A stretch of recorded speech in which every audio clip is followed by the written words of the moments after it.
வணக்கம். பினாங்கு பாலதண்டாயுதபாணி ஆலயத்திலிருந்து உங்களை நாம் சந்திக்கின்றோம். நம்முடன் துணைத் தலைவர், ஆலயத்தின் துணைத் தலைவர் திரு ஜெயராஜ் இருக்கின்றார். அவரை சந்திப்போம்.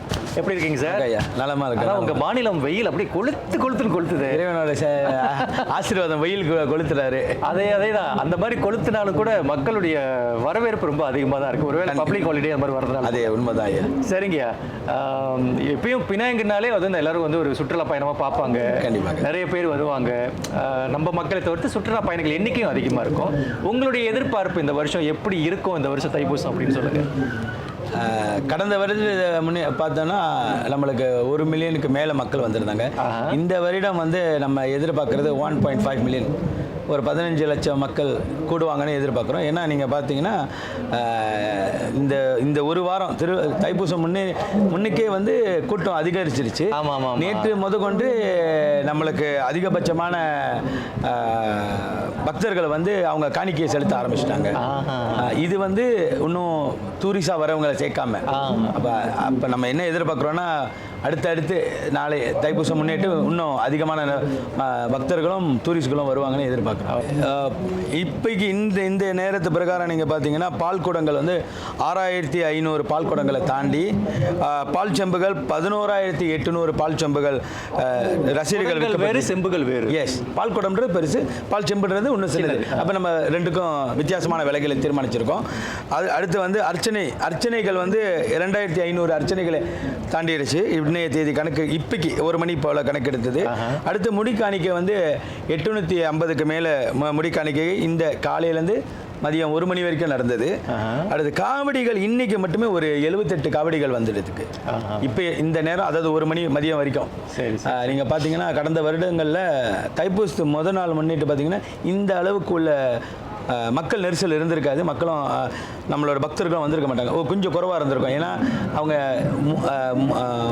முழுதாக வந்து நம்ம பூச நட்சத்திரத்தை பிறக்கிறத முன்னேற்றி தான் வருவாங்க. பட் இந்த தடவை வந்து அதிகமாக வெள்ளனியாக வர ஆரம்பிச்சிட்டு. உங்களுடைய எதிர்பார்ப்பு கொஞ்சம் சொல்லுங்கள். அதாவது இது வந்து ஒரு நாடே கொண்டாடக்கூட ஒரு நாளாக பார்க்கப்படுது. அதுவும் பினாங்குனால ரொம்ப ஸ்பெஷல். எல்லா வகையும் கலந்து இருக்கிற ஒரு மாநிலம். கண்டிப்பாக உண்மை. உங்களுடைய எதிர்பார்ப்பு எப்படி இருக்குது இந்த வருஷம்? போன வருஷம் நம்ம எதிர்பார்த்ததை மிஞ்சி 1 மில்லியன் மக்களுக்கு மேலே வந்திருந்தாங்க. இந்த வருஷம் 1.5, அதாவது கிட்டத்தட்ட 15 லட்சம் மக்கள் வருவாங்கன்றது எதிர்பார்க்குறோம். ஏன்னா அதோட எண்ணிக்கை வந்து இந்த ஒரு வாரமே தெரிஞ்சிருச்சு. அதிகமான மக்களோட எண்ணிக்கை வந்து கொண்டு இருக்காங்க. ஸோ நாளைய முடிவில் வந்து கண்டிப்பாக இதை கூடயே வரும் என்று எதிர்பார்க்குறோம். அறிவிச்சிடலாம் கண்டிப்பாக. இந்த கோயில் நிர்வாகத்தின் துணைத் தலைவர் என்ற முறையில் வரக்கூடிய மக்களுக்கும் சரி, இது பார்த்துக்கிட்டு இருக்கிற மக்களுக்கும் சரி, என்ன சொல்லலாம்னு நினைக்கிறீங்க? ஓகே, நீங்கள் பார்த்தீங்கன்னா நம்ம ஆலயம் வந்து இந்த தடவை சில சிறப்பான விஷயங்களை முடிவெடுத்து செய்து வந்துடும்.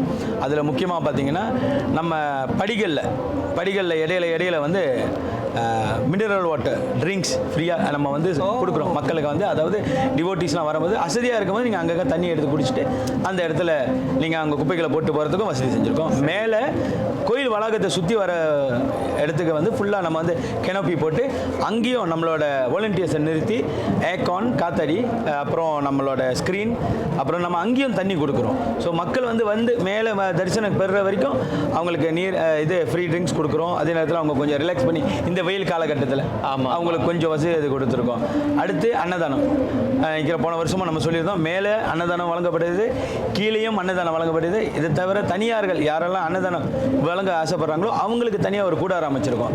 இப்போ பார்த்தீங்கன்னா 48 மணி நேரத்துக்கு நான் ஸ்டாப்பாக இன்னையிலேருந்து நாளைக்கு வரைக்கும் நம்மளுக்கு அன்னதானம் வழங்கப்படுறது. கிட்டத்தட்ட அந்த அன்னதானம் இதில் மட்டும் அந்த கூடாரத்தில் நம்மளுக்கு ஒரு 35,000 40,000 பேருக்கு உள்ள அன்னதானம் வழங்குறதுக்கு லிஸ்ட்டு இருக்குது. இது மேலே கணக்கு இல்லை, கீழே மற்றவங்களாம் கணக்கு பண்ணாமல் அது மட்டுமே ஒரு பெரிய அளவில் இருக்குது. பினாங்குன்றது வந்து அன்னதானத்துக்கு பஞ்சமே இல்லாத ஒரு இடம் இல்லை. அதை ஒரு சிறிய கணக்கீடு எடுத்திருந்தோம். இந்த போன வருஷம் தைப்பூசம் முடிஞ்சு ஒரு போஸ்ட்மார்ட்டமில் கிட்டத்தட்ட தைப்பூசம் மதிய நேரம் லஞ்ச் கிட்டத்தட்ட ஒரு 2,50,000 பேருக்குள்ள அன்னதானம் வழங்கப்படுறது. ஏன்னா நம்மளுக்கு 182 பந்தல்கள், இதை தவிர்த்து இங்கே நெருங்கிய இருக்கிற ஆலயங்கள், அப்புறம் தனியார்கள், இவங்களோட அன்னதானம் மட்டுமே இவ்வளோ இருக்குது. மக்கள் நீங்கள் சொன்ன மாதிரி வரும்போது வயிறு நினைச்சிட்டு வர தேவையில்லை. இங்கே வந்து நல்ல வயிறார அதுதான் மக்களும் சரி கொஞ்சம் நல்லபடி நடந்துக்கணும். பார்த்துட்டு அள்ளிக்கிட்டு போகாம கண்டிப்பாக மற்றவங்களும் கொஞ்சம் வச்சுட்டு போனால் சிறப்பாக இருக்கும். ரைட்டு இல்லையா? அவங்க எடுத்துகிட்டு வீட்டுக்கு போனாலும் பிரச்சனை இல்லை. ஆனால் வீணாக்காமல் விரயம் பண்ணாமல் அந்த அன்னதானத்தை நல்லபடியாக எடுத்து சாப்பிட்டாங்கன்னா ரொம்ப சந்தோஷம். இதை வந்து மக்களுக்கு எடுத்து சொல்கிறதுக்கு முதற்கொண்டு சுத்தம் தான் முக்கியத்துவம். ஏன்னா நீங்கள் பார்த்தீங்கன்னா மக்கள் நெரிசலுக்கு அதிகமாகும் போது குப்பைகளும் அதிகமாகிறது. அதாவது சாப்பாடு குப்பைகள், பிளாஸ்டிக் பைகள் இதெல்லாம் மக்கள் இங்கே எடுத்துகிட்டு வந்து நம்ம பால் குடங்கள் செலுத்துறதுக்காக கோத்தா பையில் பால் எடுத்து வந்து இதெல்லாம் யூஸ் பண்ணிவிட்டு அதை ஒரு ப்ராப்பராக ஒரு இடமா ஒரு பையில் கட்டி குப்பை தொகுப்பில் பண்ணணும். அதுக்காக மாநில அரசாங்கமோ மஜ்லிஸ் சிட்டி கவுன்சில் மற்றும் ஆலயமும் சேர்ந்து வெண்டோ நியமித்து நம்ம வந்து குப்பை தொகுப்புகளை அதிகமாக வச்சுருக்கோம். பட் வச்சுருந்தாலும் மக்களோட கடமை அந்த குப்பைகளை பொறுப்பான இடத்துல போட்டால் தான் நம்ம அதை கிளியர் பண்ணுறதுக்கு வசதிப்படும். இல்லைன்னா மக்கள் ஒத்துமை அளிக்கலைன்னா இதை செய்ய முடியாது. அந்த பாதுகாப்பு கருதி நம்ம வந்து நம்மளோட காவல்துறை, ரேலா மற்றும் நம்ம ஆலயத்தில் கூட நம்ம நிறைய பாதுகாப்பு அம்சங்களை பொறுத்திருந்தாலும் மக்களுக்கு வந்து அவங்களோட உடைமைகளை வந்து பாதுகாத்துக்கணும். அதை நீங்கள் சொன்ன போல நகைகள் அணியிறது உங்களோட உரிமை, ஆனால் பாதுகாக்கிறதும் உங்களோட உரிமை தான். ஏன்னா நீங்கள் பார்த்தீங்கன்னா மக்கள் நெரிசல், மக்கள் கூட்டம் அதிகரிக்கும் போது இந்த மாதிரி தவிர்க்க முடியாத சூழ்நிலைகள் ஏற்படக்கூடிய வாய்ப்புகள் அதிகமாக இருக்குது. அந்த நேரத்தில் எங்கள் கூட ஒத்துழைச்சு தயவு செய்து உங்களோட உடைமைகளும் பாதுகாத்து கொள்ளுங்கள். ஏன்னா நீங்கள் பார்த்தீங்கன்னா குழந்தைகள் மிஸ் ஆன நியூஸும் இருக்குது, நகைகள் மிஸ் ஆனதும் இருக்குது. அதே நேரத்தில் நாங்கள் 2-3 தொலைபேசிகளும் அங்கங்கே மக்கள் விட்டுட்டு போனதை கண்டுபிடிச்சி நம்மகிட்ட கொடுத்துருந்தாங்க. ஸோ நம்ம வேண்டிக் கொள்வது இதையும் கருதி மக்கள் தயவு செய்து உங்களோட பாதுகாப்புகளை நீங்களும் எங்கள் கூட இணைஞ்சு பாதுகாத்து கொள்வது உங்களோட கடமையாக நான் கேட்டுக்கொள்கிறேன். இறுதியாக வேறு எதுவும் சொல்ல நினைக்கிறீங்களா?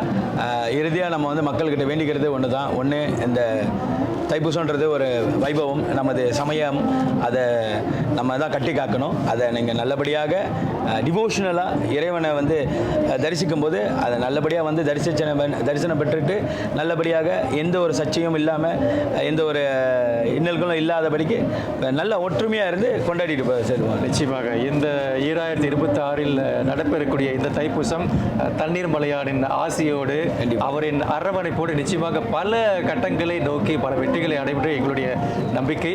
வாய்ப்பு இருந்தால் மீண்டும் சந்திப்போம். கண்டிப்பாக ஐயா. நன்றி.